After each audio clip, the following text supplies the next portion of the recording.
into the B final Division 2. On the left is Martin Iversen, on the right is Luc Pailler in the Xantia, and getting all that power down is a bit of a problem as he nearly gets pushed out of it by Martin Iversen. He goes to the left, goes to the right, pushes Iversen wide. Now has Pailler got through?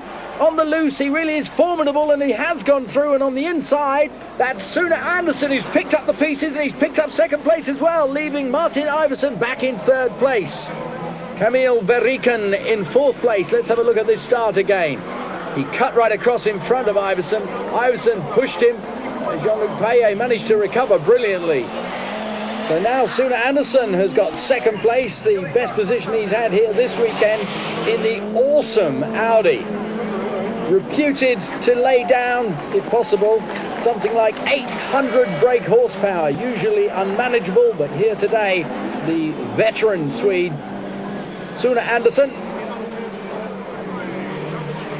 hanging on to a good second place. Luc Pailler, when he's given his head, is really uncatchable, pulling away from the rest of the field. He really needs to win this race to get into the A final, and that's not going to be taken away from him by anybody. Magnificent driving technique, you can see there on the loose, as I said earlier, and of course the crowd love to see it as well. He works back Citroën, and you can see how much work he has to put in the cockpit. But the suspension of the Citroën ideally suited to the changing terrain from loose to tarmac and back again, and on a hilly circuit like this as well, the suspension actually eliminates a lot of the problems of laying down the power and picking it up again on braking, and it maximizes the braking as well. Anyway, back to Martin Iversen now, who is challenging Sune Andersson, and Andersson looking in his rear view mirrors. Iversen a little bit twitchy, I think, after that contretemps with Luc Pailler in the initial stages. Pailler has forgotten it.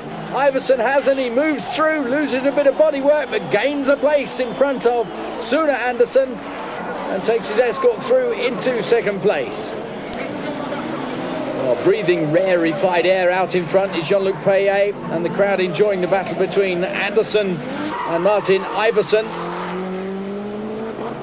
Halfway through the race now, bodywork hanging off Iversen, and I think a bit of that's rubbing on his left side front.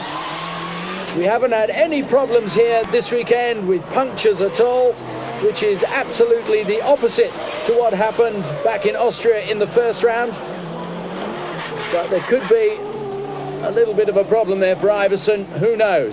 Sune Andersson then, who had second place for the first couple of laps here, is now trying to pull back onto Iversen, and Luc Pailler is almost guaranteed. I shouldn't say that, it would be the kiss of death, wouldn't it? In fact, he's almost to the point where he can see some of the back markers now at the circuit in front of him. So Martin Iversen tenuously hanging on to second place at the moment.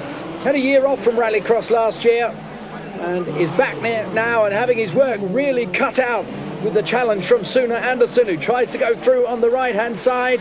Smoke pouring off that front, pouring off both fronts when he brakes, and Andersson just bullies his way past Iversen, who's driving the car his father drove in the championship last year, and he'll be delivering it back just a little bit dented. On the final lap now, magnificently free of any of that aggravation after early aggravation in this B final, is Luc Pailler in the work-supported Xantia, really showing how strong Citroën are across the range this season, and certainly a challenge to be reckoned with. Pailler goes through into the A final. Andersson in second place, and you can see just how far behind he is.